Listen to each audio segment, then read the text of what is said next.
Hello friends, लो wizard गुरु channel में आपका बहुत बहुत स्वागत है। मैं आपका दोस्त जयदत्त लो विज़ार्ड गुरु चैनल में आपका बहुत बहुत स्वागत करता हूं।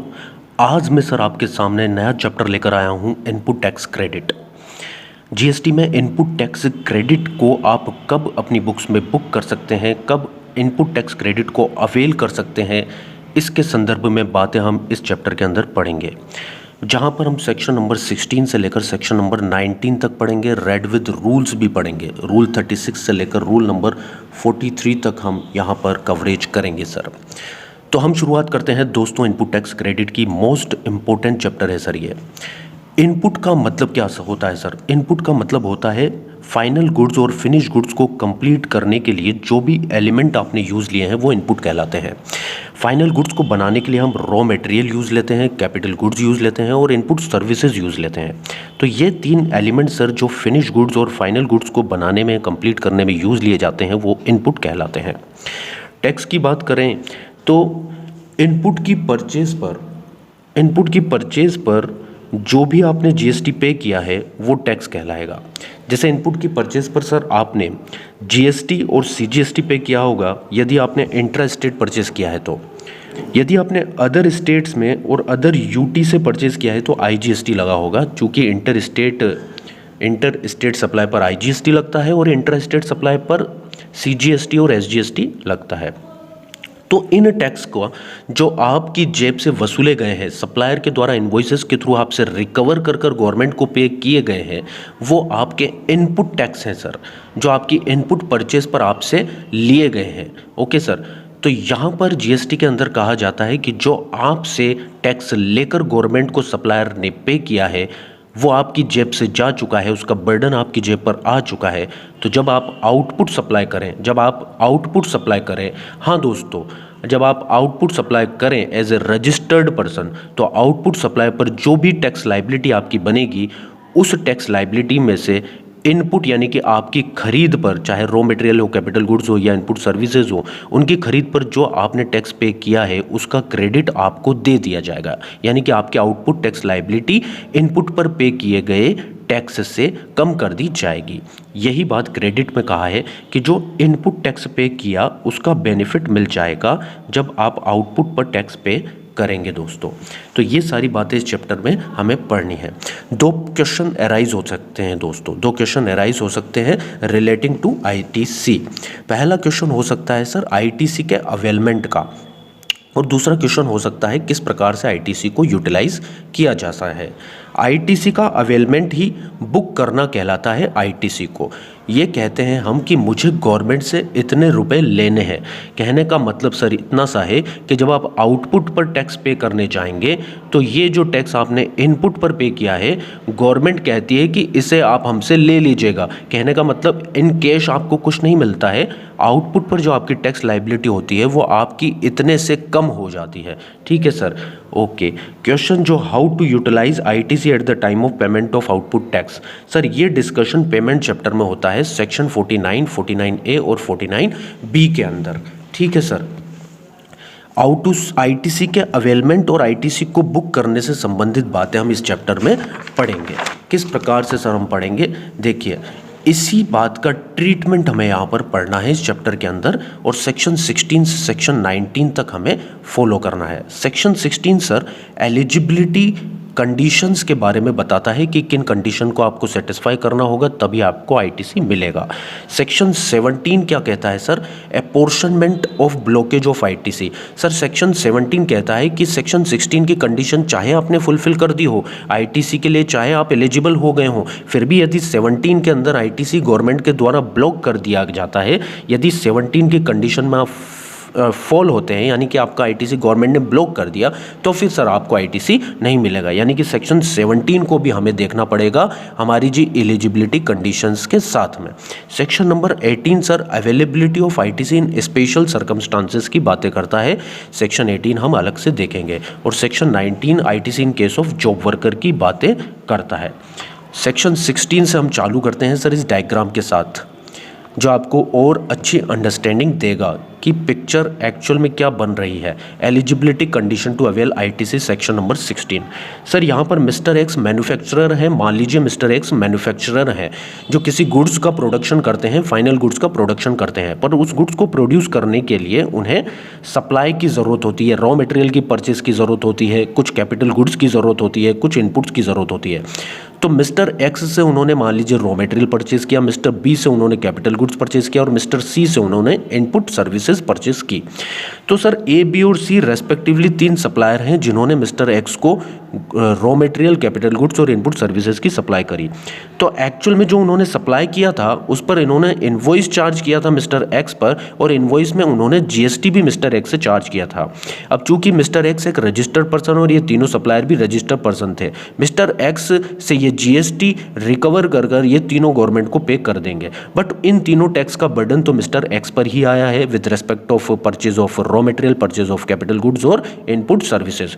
तो सर इन तीनों टैक्स के इनपुट टैक्स यानी कि इन तीनों टैक्स पर जो हमसे टैक्स रिकवर कर इन तीनों सप्लायर के द्वारा गवर्नमेंट को पे किया गया, जिसका अल्टीमेट बर्डन हमारी जेब पर आया था, उस टैक्स के क्रेडिट की बातें हमें इस चैप्टर के अंदर पढ़नी है। बट इस टैक्स को यूज़ किस प्रकार से किया जाता है for the payment of output tax liability, जब हम फाइनल गुड्स इन तीनों से बनाएंगे, इन तीनों को यूज़ लेकर फाइनल गुड्स मैन्युफैक्चर करेंगे और आउटपुट सप्लाई करेंगे हमारी प्रमाइसेस से, तो उस पर हमें टैक्स देना पड़ेगा चूँकि हम एक रजिस्टर्ड पर्सन है। और जब हम टैक्स देंगे सर, जब हम आउटपुट पर टैक्स देंगे तो सर उस टैक्स लाइबिलिटी में से इनपुट पर जो हमारी जेब से इन तीनों ने वसूल कर गवर्नमेंट को दिया, उस टैक्स का क्रेडिट हमें मिल जाएगा। मान लीजिए आउटपुट पर हमारा टैक्स बनता है 1 लाख रुपीज़ और इन तीनों को मिलाकर जो हमसे रिकवर किया गया, वसूला गया, जिसका बर्डन हमारे ऊपर आया था, है ना, वो बनता है मान लीजिए 60,000 रुपीज़। तो मोटा मोटी तौर पर यदि आप देखें तो इस क्रेडिट को यूज़ करते हुए सेक्शन 49, 49A और 49B के हिसाब से जो पेमेंट के चैप्टर में पढ़े जाते हैं, हमारी net tax liability 1 lakh minus 50,000 यानी कि नेट 50,000 रुपीज़ ही हमें जेब से देना पड़ेगा। तो ये तो यूटिलाइजेशन है सर, ये पेमेंट के चैप्टर में पढ़ा जाता है, बट यूटिलाइज तब तक नहीं कर पाएंगे जब तक आप आईटीसी बुक नहीं कर सकते। आईटीसी अपनी पुस्तकों में लिख नहीं सकते कि इतना हमें इनपुट टैक्स अवेल करना है, इतना हमें इनपुट टैक्स का क्रेडिट आगे जाकर लेना है। तो सर अब वो तभी लिख पाओगे जब सेक्शन 16 की कंडीशंस को सेटिस्फाई करोगे। और सेक्शन 16 के अंदर क्या कंडीशन है सर जिन्हें हमें सेटिस्फाई करना होगा इस आईटीसी को बुक करने के लिए? सर कौन सा आईटीसी को बुक करने के लिए? ये तीनों टैक्स जो हमारी जेब से वसूल कर गवर्नमेंट को पे किए गए हैं उनका क्रेडिट बुक करने के लिए। सर ये 50,000 रुपये मान लीजिए जो हमसे वसूल कर गवर्नमेंट को दिए गए थे, इस 50,000 को हमारी जेब से ही वसूला गया था, इसलिए सर हम क्रेडिट के रूप में इस टैक्स को बुक करना चाहते हैं ताकि हम आउटपुट पर जो हमारा टैक्स बने उसमें से इसका क्रेडिट ले सकें। तो सर हम बुक कब कर सकते हैं? हमें बुक कब करने दिया जाएगा, बुक्स में कब लिखने दिया जाएगा कि इसका हमें क्रेडिट लेना है? उसको बुक्स में रिकॉर्ड करने के लिए, उस क्रेडिट को बुक्स में अवेल करने के लिए सर कुछ कंडीशंस को हमें सेटिस्फाई करना होगा जो इस प्रकार है सर।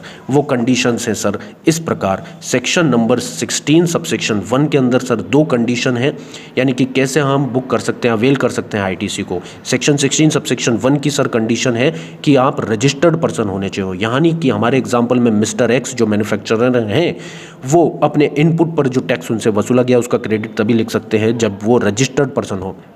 Accept section 10। सेक्शन 10 के अंदर जो व्यक्ति कंपोजिशन सप्लायर होते हैं, कंपोजिशन डीलर होते हैं, वो आईटीसी बुक नहीं कर सकते। सर सेक्शन 10 कंपोजिशन के चैप्टर मैंने यूट्यूब पर अपने चैनल पर डाले हुए हैं, वो आप देख लीजिए। वो आईटीसी बुक नहीं कर सकते, हालांकि वो भी रजिस्टर्ड पर्सन होते हैं पर वो आईटीसी बुक नहीं कर सकते। दूसरी कंडीशन है सर गुड्स और सर्विसेज उनके इन द कोर्स और फर्दरेंस ऑफ बिजनेस में यूज़ होना चाहिए, यानी कि मिस्टर एक्स ने जो रॉ मटेरियल परचेज किया, कैपिटल गुड्स और इनपुट सर्विसेज परचेज की, ये तीनों मैन्युफैक्चरिंग ऑफ फाइनल प्रोडक्ट में यूज़ होना चाहिए, यानी कि in the premises, in the manufacturing, in the furtherance of business, in the course of business, in purchased elements को यूज़ लिया जाना जरूरी है, तभी आप सर उनका आईटीसी बुक कर पाएंगे सर। तो ये दोनों कंडीशन 16 सबसेक्शन 1 की फुलफिल होनी चाहिए। साथ ही 16 सबसेक्शन 2 के अंदर 4 और कंडीशन दी गई हैं जिन्हें भी आपको फुलफिल करना होगा सर। 16 सबसेक्शन 2 के अंदर 4 कंडीशन दी गई है। He should be in the position of tax invoice और डेबिट नोट। सर इसका मतलब ये हुआ कि ए, बी और सी ने सर आप पर जो टैक्स लगाया, आप पर जो इन्वॉइसेस इशू करी थी और जिसमें उन्होंने टैक्स लगाया था, वो सर इन्वॉइसेस आपके पास होनी चाहिए। वो इन्वॉइस के बेसिस पर ही इन तीनों ने इन्वॉइस इशू करी होगी, उस इन्वॉइस के बेसिस पर ही तो आप कह सकते हैं कि इतना टैक्स हमसे ए, बी और सी ने रिकवर किया है और गवर्नमेंट को पे किया है, यानी कि इन टैक्सेस का ही तो बर्डन हमारे ऊपर आया है। तो सर आप क्रेडिट बुक करना चाहते हैं तो आपके पास सफिशिएंट इन्वॉइस होनी चाहिए इन तीनों टैक्स लाइबिलिटीज़ के रेस्पेक्ट में जो आपसे वसूला गया है, या फिर रेस्पेक्टिवली डेबिट नोट होना चाहिए। सर डेबिट नोट क्या होता है उसके चैप्टर में अलग से हम समझेंगे, पर मैं आपको मोटा मोटी तौर पे समझा दूं कि डेबिट नोट होता है यदि सब्सिक्वेंटली सप्लाई होने के बाद यदि वैल्यू को बढ़ा दिया जाए। मान लीजिए ए, बी और सी ने जो वैल्यू करी थी वो कम थी, बट डिपार्टमेंट ने बाद में असेसमेंट किया और पाया कि वैल्यू सप्लाई की ज़्यादा है, तो जो पुरानी इन्वॉइस उन्होंने इशू करी थी उसमें काट छाट नहीं की जाएगी, वो तो ओरिजिनल फॉर्म में ही रहेगी जिस फॉर्म में जिस वैल्यू पर वो इशू की गई थी। बट सब्सिक्वेंटली जो वैल्यू डिपार्टमेंट के द्वारा बढ़ाई गई है उसके लिए इन सप्लायर्स को डेबिट नोट इशू करना पड़ेगा मिस्टर एक्स को। मान लीजिए ए ने एक्स को जो सप्लाई की थी वो 1 लाख रुपीज़ के गुड्स की सप्लाई की थी, बाद में डिपार्टमेंट ने कहा कि वैल्यूएशन के बाद ये 1,20,000 का है सर सप्लाई, तो 20,000 का इन्हें डेबिट नोट इन्हें इशू करना पड़ेगा। तो 20,000 पर एडिशनल टैक्स भी ये लगाएगा और उस एडिशनल टैक्स का क्रेडिट भी मैं बुक कर पाऊंगा, क्योंकि 20,000 पर जो टैक्स मुझसे वसूला गया वो डेबिट नोट के थ्रू वसूला गया और 1 लाख पर जो मुझसे टैक्स वसूला गया था वो टैक्स इनवॉइस के थ्रू वसूला गया था। तो मेरे पास रेस्पेक्टिवली टैक्स इनवॉइस और डेबिट नोट होना चाहिए, तभी मैं उसको बुक कर सकता हूं सर। दूसरी कंडीशन है he should have received the goods और सर्विसेज और both in his factory place और बिजनेस। ऑब्वियसली सर ये जिनका क्रेडिट मैं लेना चाहता हूँ रॉ मटेरियल, कैपिटल गुड्स और इनपुट्स का, ये देखिए इसकी फैक्ट्री प्रेमाइसेस में रिसीव हुए हैं, इन एक्चुअली रिसीव्ड हुए हैं। जब तक जो टैक्स लिया गया सर इनके रेस्पेक्ट में और वो गुड्स और सर्विसेज मुझे रिसीव ही नहीं हुई, जिन्हें मैं यूज़ ही नहीं करता अपनी फैक्ट्री में प्रेमाइसेस में, तो मैं उसका क्रेडिट भी अवेल नहीं कर सकता सर। तो क्रेडिट अवेल करने के लिए सर उन्हें रिसीव करना भी जरूरी है। सेकंड कंडीशंस ये होती है सर कि उन्हें गुड्स और सर्विसेज को अपनी फैक्ट्री और बिजनेसेस में यूज़ करना जरूरी है, रिसीव करना ज़रूरी है। और थर्ड कंडीशन है सर कि supplier should have actually paid the GST to the government. GST का पेमेंट सर जीएसटीआर 3B के थ्रू किया जाता है। आगे का है सब्जेक्ट टू रूल 36 सब रूल 4, बहुत ही मोस्ट इंपॉर्टेंट रूल है सर ये, इस पे आप ध्यान दीजिएगा। सप्लायर के द्वारा एक्चुअली जीएसटी का पेमेंट होना चाहिए। तो सर हमारा एग्जांपल जो था वहाँ पर मिस्टर ए, बी, सी तीनों सप्लायर थे जिन्होंने हमसे टैक्स वसूला था और उसी टैक्स का हमें क्रेडिट बुक करने के लिए कंडीशंस देखनी है जो हम चेक कर रहे हैं। तो सर एक्चुअल में ए के द्वारा जो टैक्स हमसे वसूला गया टैक्स इनवॉइस के थ्रू, जो उन्होंने रॉ मटेरियल हमें सप्लाई करा था, उस टैक्स का गवर्नमेंट को पेमेंट ए के द्वारा कर दिया जाना चाहिए और बी के द्वारा भी और सी के द्वारा भी। यानी कि हमारे सप्लायर्स ने जो टैक्स हमसे वसूला है उसका एक्चुअल में पेमेंट गवर्नमेंट को हुआ होना जरूरी है, तभी हमें क्रेडिट मिल पाएगा, नहीं तो हमें क्रेडिट नहीं मिल पाएगा। तो ये तीसरी कंडीशन मोस्ट इंपॉर्टेंट कंडीशन है सर, और वो पेमेंट करते हैं जीएसटीआर 3B के through.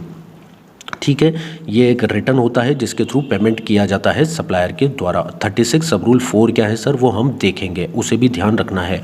Condition number 4 sir, condition number 4 ही मतलब कि receiver should have furnish the return under section 39 GSTR 3B के अंदर। रिसीवर के द्वारा भी जीएसटीआर 3B के अंदर डिपार्टमेंट को रिटर्न फाइल होना जरूरी है जिसके अंदर वो आईटीसी क्लेम करता है सर। तो सर जीएसटीआर 3B का रिटर्न रिसीवर के द्वारा भी फर्निश होना जरूरी है। तो 4 कंडीशंस का सेटिस्फाई होना जरूरी है सेक्शन 16 सबसेक्शन 2 की। पहली कंडीशन थी ये कि उसने टैक्स इनवॉइस और डेबिट नोट उसके पोजीशन में होना चाहिए रिसीवर के, यानी कि मिस्टर एक्स के, और उसने रिसीव किया हो गुड्स और सर्विसेज को अपनी फैक्ट्री और प्रेमाइसेस में। तीसरी कंडीशन सर सप्लायर ने जीएसटी का पेमेंट किया है सर, जीएसटीआर 3B के थ्रू सप्लायर ने जीएसटी का पेमेंट किया होना चाहिए एक्चुअली गवर्नमेंट को। और ऑब्वियसली सर, यदि सप्लायर ने ही आपसे वसूल कर गवर्नमेंट को पे नहीं किया तो गवर्नमेंट तो ये कहेगी कि हमारे पास इस सप्लाई के रेस्पेक्ट में टैक्स आया ही नहीं, क्योंकि सप्लायर ने GSTR 3 भी सबमिट ही नहीं किया, तो हम आपको क्रेडिट क्यों दें। तो सर इसलिए गवर्नमेंट के पास सप्लायर के द्वारा टैक्स आपसे वसूल कर पे हो जाना चाहिए। और fourth and most condition sir, हम जो रिसीवर हैं वो रिटर्न फाइल करेंगे GSTR 3B में, जिसके लिए हम क्रेडिट चाह रहे हैं। तो 16 सबसेक्शन 2 की चारों कंडीशन सेटिस्फाई होना जरूरी है। 16 सबसेक्शन 1 की दोनों कंडीशन सेटिस्फाई होना जरूरी है। 16 सबसेक्शन 1 की दोनों कंडीशन में पहली थी आप रजिस्टर्ड पर्सन होने चाहिए हो, आप रजिस्टर्ड पर्सन होने चाहिए हो। सेक्शन 10 के अंदर कंपोजिट सप्लायर नहीं होने चाहिए हो। और दूसरा सर, आप इन द कोर्स और फर्दरेंस ऑफ बिजनेस में ही उस सप्लाई को यूज़ ले रहे हैं, अन्यथा आपको GST का क्रेडिट नहीं बुक करने दिया जाएगा। अब इन 6 कंडीशंस के साथ साथ इस कंडीशन को भी ध्यान में रखना है, सब्जेक्ट टू सेक्शन 17 सबसेक्शन 5, यानी कि आपका ITC गवर्नमेंट के द्वारा ब्लॉक नहीं होना चाहिए। तो सर ये मैंने बातें करी है 16 सबसेक्शन 1 और सबसेक्शन 2 की। इसके लिए मुझसे पूछा गया था, है ना, कि सर कंडीशन बताइए, किन कंडीशंस को फुलफिल कर कर ITC को बुक कर सकते हैं, ITC को अवेल कर सकते हैं। तो condition for availment of ITC का ये वीडियो यहाँ पर समाप्त होता है। दोस्तों आगे की ITC की वीडियो की सीरीज़ में आपके लिए अपकमिंग वीडियोस में लाता रहूँगा। चैनल को दोस्तों सब्सक्राइब नहीं किया है तो सब्सक्राइब कर लेना, बेल आइकन को प्रेस कर देना, और महत्वपूर्ण इंपॉर्टेंट वीडियोज़ GST के इसी प्रकार से लाता रहूँगा। Thank you, goodbye, see you, bye bye, take care.